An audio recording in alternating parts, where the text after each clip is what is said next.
জন্মের সময় কোনো শাঁখ বাজেনি, যে জন্ম থেকে জ্যোতিষীর ছকে বন্দী, যার লগ্ন রাশি রাহুকেতুর দিশা খোঁজা হয়েছে।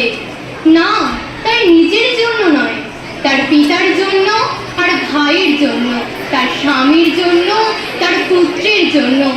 কিন্তু যার গর্ভ থেকে আমার জন্ম, সেই মায়ের কথা বলেনি কেউ।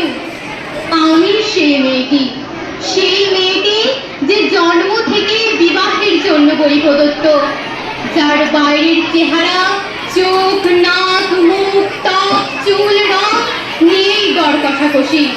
কালো না ফর্সা, সাদা না টিকালো, লম্বা না বেটে, খুঁতখুঁতে না টানা টানা, যার মাথার বাইরেটা নিয়ে সকলের ভাবনা, মাথার ভেতরটা নিয়ে কারো কোনো মাথা ব্যথা নেই।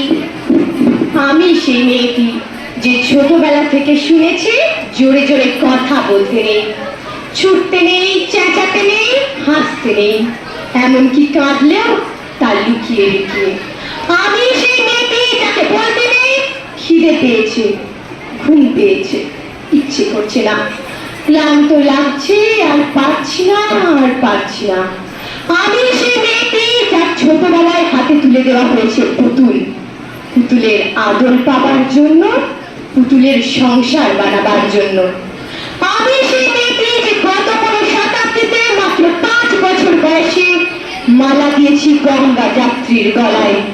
কুলীন ব্রাহ্মণের 365তম স্ত্রী অন্যতম হয়ে স্বামীর গর্বে হয়েছে গর্বিণী। একাদশীর দিন অবুঝ দশমীর বালিকার তৃষ্ণায় আটক ঘরের মাটি লেহন করতে করতে প্রাণ ত্যাগ করেছি। সন্তানের পর সন্তান জন্ম দিতে দিতে যন্ত্রণায় মুখ থুবড়ে পড়েছি সতীকাগারে, জ্বলে পুড়ে মরেছি সতীদাহে। আমি বুঝতে পারিনি যে চাকরির জায়গায় নিজের কাজের কুশলতা দেখাতে নেই। আমি বুঝতে পারিনি যে আমার প্রেমিককে তার প্রেম পত্রের বানান ভুলগুলো ধরিয়ে দেওয়াই আমার ভুল হয়েছিল। আমি বুঝতে পারিনি আমি যদি কবি হতে চাই, আমার বন্ধুরা বলবে ওটা কবিতা হয়নি, পদ্য হয়েছে।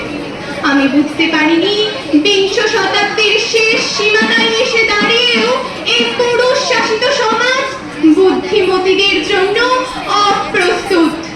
আমি সেই মেয়েটি, জানেন, আমি সেই মেয়েটি যে দেখেছি একটি নারী কেমন করে নিছক মেয়ে ছেলে বনে যায়, চরিত্রের উল্টো দিকে হেঁটে যায় সফল স্বামীদের গিন্নিরা।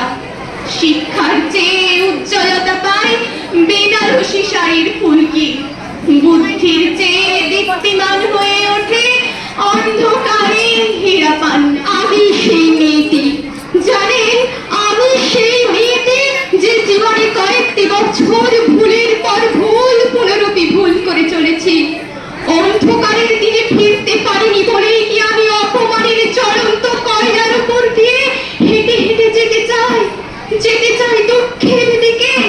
আমি প্রণাম জানাই সেই প্রথম আগুনকে, যার নাম বর্ণ পরিচয়, সেই অগ্নিশুদ্ধ পরম্পরাকে, সেই সব পুরুষ রমণীকে যারা 19বিংশ শতাব্দীর অন্ধকারের হাতলে জ্ঞানের আলো জ্বালিয়ে এক জন্মে আমাকে জন্মান্তরের দরজা খুলে দিয়েছে।